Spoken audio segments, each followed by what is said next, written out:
There's a transparency deficit here, right? So there's another problem in 2020 we won't talk about today, but there's a transparency issue here, like I was saying. And the transparency issue is that when you think about the ways that companies that we talk about, we rag on Microsoft and some of these other guys that are like frequent flyers, right? We do see similar and higher quality disclosures from all of them, right? See technical scope of the breach, the cause of the breach, the timeline, the remediation steps, when or if you involve law enforcement.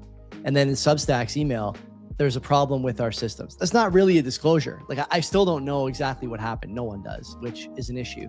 They also, as you said there, right? They have this claim there's no evidence of misuse. And it's like, well, how do you know? You have no idea. Once you get Stripe payment IDs, we just talked about this in the first story. Once you have like something for your nose to keep sniffing in, right? You start to look at like targeted attacks, spear phishing attacks, for example. You start to look at disrupting payments. You start to look at emails attached to those Stripe IDs. If you can get the email, you have the Substack. Now you can get into the Substack. And people will say, well, it's just your Substack. Who cares? Well, on CBP today, I just had Doomberg.